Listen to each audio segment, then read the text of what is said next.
Somewhere in Spain right now, there's a couple reflecting on the amazing day they've had, sipping Tinto de Verano in a plaza where the only soundtrack is a guitarist on the corner.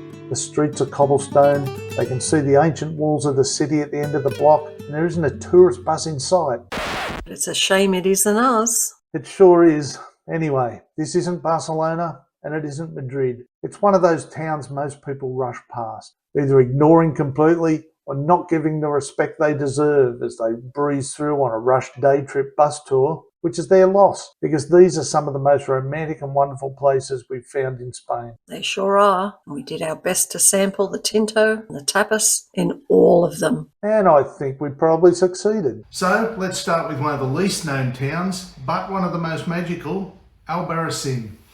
What a stunning place it was, but God, those hills were tough. As you slowly wander through the narrow streets of Albarracín, you could be forgiving for thinking you've fallen through a time portal, because this place is like a village frozen in time. Pink stone houses stacked on a ridge, wooden balconies hanging over narrow lanes, and ancient protective walls tracing the hills. You may not be surprised to hear this, but outside peak season, it can be very quiet, sometimes too quiet almost. We actually struggled to find a place to eat during our entire stay. We did, but remember that set menu at the pub across the river? That was worth the effort. It was damn good. So the places were hard to find, but the ones we did find were all really good feeds. Oh yeah, parking. Chances are your car won't be anywhere near your accommodation, and you'll likely have to wrestle your suitcase hundreds of metres over cobblestones and up and down hills. Not to mention the old narrow staircase up to our apartment. Yeah, I'll never forget that staircase. And for anyone with mobility issues, it's not only the steep hills in town you have to be careful with. The gravel paths you have to use to explore the walls can be tough, but once you've settled, the silence and the starlight are magical. For couples, this is pure romance. No crowds, just mountain air and medieval charm. A bit of hard work, but so worth it. Just leave the heels at home. You won't be wearing them here. So next we move along from pink sandstone buildings to whitewashed windmills. We're heading to the land of Don Quixote.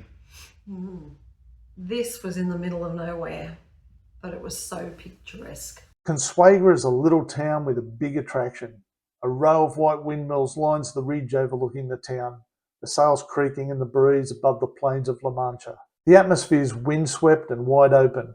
The only thing that spoils it all is the daily influx of tour buses. But once those hordes of tourists leave, you'll pretty much have it to yourself. Oh, watching that awesome sunset at the windmills. I can just still feel the breeze. Has to be one of my highlights. But be warned, outside peak season, it can be so quiet in town that even finding a meal can be a challenge. We were lucky that our apartment had a kitchenette and we found a few things to cook at a little supermarket. For couples though, that solitude's part of the charm. Just the two of you, the breeze, and views that go on forever. It's pretty special. All right, back to civilization. Let's head to Córdoba. Oh, I had so much fun getting lost in those maze of laneways. Didn't I? You did. From the moment you walk across the Roman bridge, you'll have no doubts that Córdoba is something special. There's a buzz that runs down every narrow street. From the unique local dishes served at the restaurants to local sweets and the places selling traditional pastries, Córdoba is a foodie town. Oh, and speaking of food, how about those pastel de natas we found? Definitely the best we've had outside of Portugal. But let's keep going. There's some stunning architecture in the old town.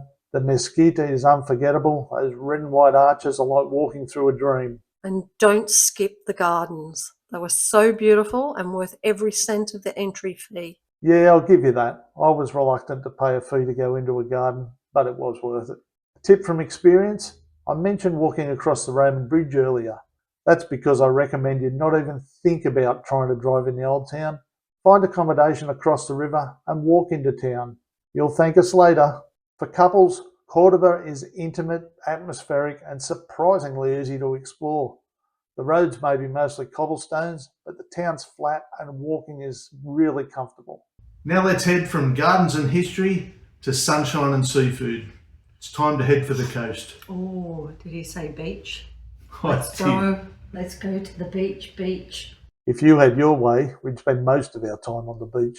But on the Costa Blanca, you've got two very different flavours. Benidorm in peak season, packed to the brim with poms. British holiday makers may be more polite. But in the quieter month, you'll see its two personalities. The north end still remains a party zone, bars, neon lights, karaoke, but the south end is quieter, more local, residential, and perfect for a relaxed stay. Oh, I loved our place down the quiet end, and that view wasn't bad either. And for something a bit different, Dénia, just up the road, is calmer still. Castle above the port, narrow lanes to explore, and seafood so fresh it practically jumps onto your plate. For couples, this is about choice. Buzzing nightlife when you want it, quiet dinners and castle views when you don't. Oh, I much preferred Dénia, I think. It just had that little quaint village feel about it. The food was good and the beach. That's where I'd go back to. I think that's enough, Sam, for now. How about we head to the city of the Moors? Let's go to Granada.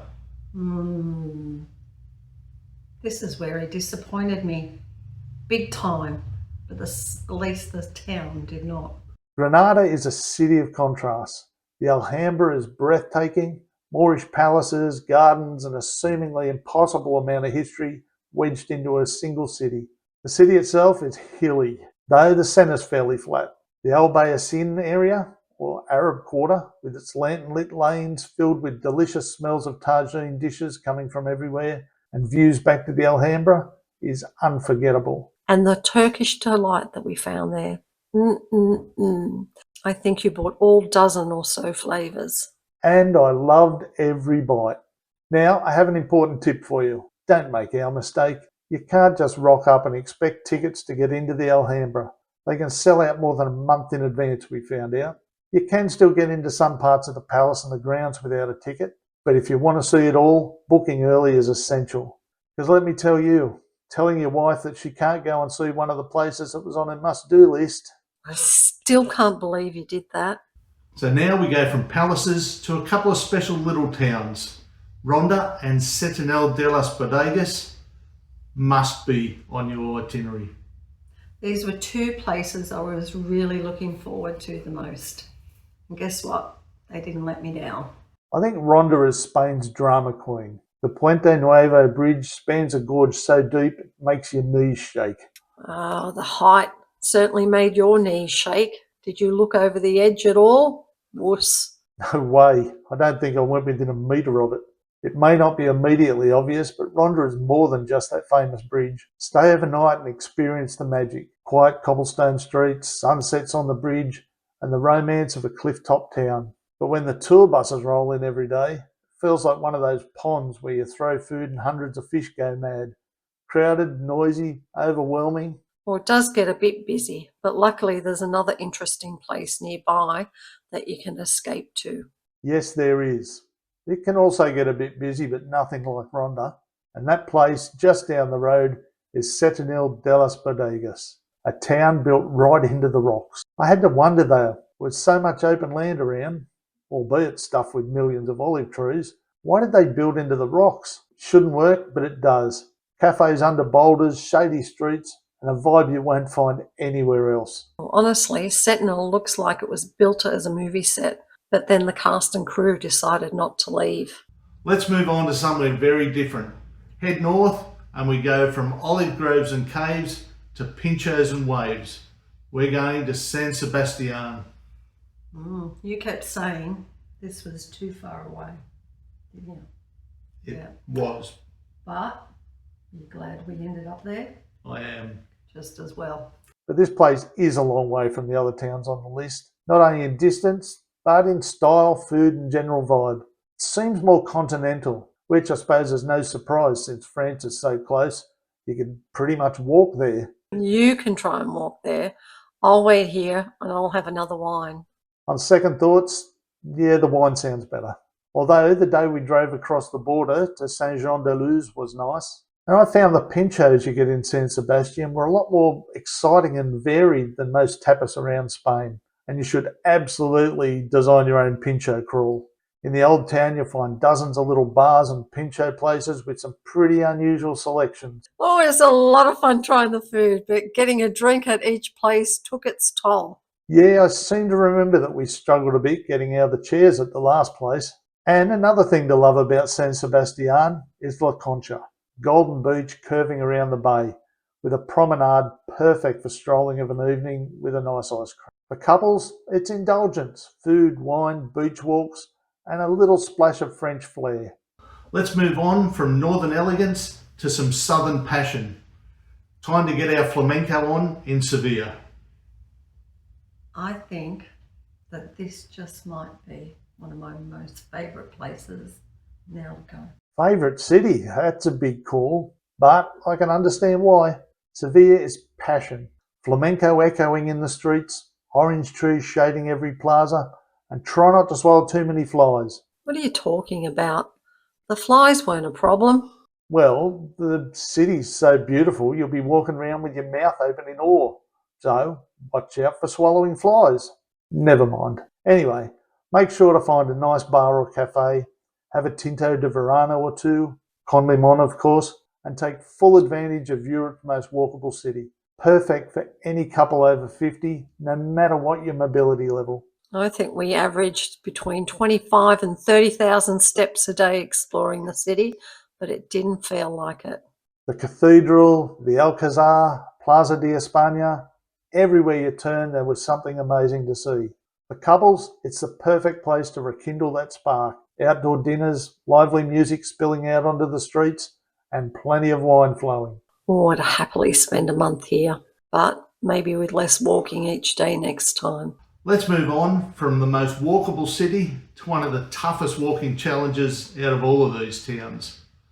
Let's head to Toledo. I knew he was going to say Toledo. Oh my God, this was a bloody tough walk. Yeah, I remember you complained pretty much the whole way, and probably fair enough too. So on that note, get ready for some hilly terrain. Sure, the walk to the Mirador's further than it looks, but when you see the incredible view of the city from across the river, I think you'll find it'll be worth it. You'll also get a better idea of what we mean about the city being hilly from over that side. The thing is, it's so impressive you almost forget about the hills. Almost. You do realise we could have taken a taxi to the Mirador, don't you? Yeah, we could have taken a taxi, but think about the views we had along the way. And back in town, those city streets are a maze. The car parking is a long way from the accommodation. You have to drag your luggage up hills on tricky cobblestones, but it's worth all of that struggle, I thought. And those old Roman underground tunnels we went through on the free walking tours, they were incredible. After all that hill climbing and narrow lanes, maybe we need to finish somewhere more peaceful. Let's go to Tragacete. Oh, we do love some good scenery. What about the waterfalls? That was impressive. Yeah. What about the weird rock formations? They were certainly weird. Sure were. So let's finish this list on a natural high, with a place you've probably never heard of. Not a big city, not even a big town. Actually, probably not even a small town. But when it comes to natural beauty, it has to rate as one of the richest places in Spain. Just outside of Tragacete, you'll find Ciudad Encantada, one of the strangest places you'll find in Spain. Actually, it may be one of the strangest places you'll find anywhere. The rock formations here look like something from a Dr. Seuss book. And the waterfalls at Nacimiento del Rio Cuervo are some of the most beautiful and calming you'll ever see. Not to mention the other waterfalls in the area, which are really also worth stopping for. Wow, that waterfall was so magical and so hypnotic. Yeah, I'd have to say it's right up there with the most amazing waterfalls we've ever seen. So for couples, this is the place to hit the reset button. Fresh air, quiet walks, dinner and wine by the fireplace. It goes to show that not everything in Spain's about passion, pace and parties. So what about a road trip? If you've ever read anything on our travel blog, you'll probably know that we really love a good road trip. And the best part, you can link all of these 10 towns into one single road trip. We actually took about 2 months and visited many more places than this, but these towns would make an unbelievable month-long itinerary. I suggest you start in San Sebastián. You could fly in directly or through Bilbao Airport, but I'd recommend starting and ending the trip in Madrid. Easy to find flights in and out. Plus, you can save some pretty hefty one-way rental fees on your car if you drop off at the same location that you picked up. To be honest, it's going to start with a pretty big driving day. But San Sebastián is a beautiful place to recover after about a 4-hour drive. After that, the most sensible and shortest route would be back through Toledo, Consuegra, Córdoba, Sevilla, Ronda, Granada, Benidorm, Albarracín, and finish with some much deserved tranquility in Tragacete. For couples over 50, driving Spain means freedom. No rushing for trains, no being constrained by the timetable of a tour group, just you, your partner, and the open road. And speaking of roads, the roads in Spain are pretty good, and the traffic shouldn't really be a problem, even in the larger towns on the list. And the occasional wrong turn, but those usually led to the best surprises, especially the time we also almost got stuck in that tiny side street up near that castle. So if you're one of those people that when someone mentions Spain, you just imagine Barcelona and Madrid, think again. Towns like the ones I've just mentioned are where the real magic happens. They're perfect for couples like us who are looking for somewhere new to explore. Want a bit of romance, some adventure, plenty of good food and wine. So which of these towns do you think you'd love to see first? Tell us in the comments. We'd be interested to find out. And maybe we'll see you on the road. We'll be the couple arguing about which restaurant looks better. Yeah, that sounds a bit like us. Anyway, that's probably enough for today. I think it's probably time for a tinto or two after that.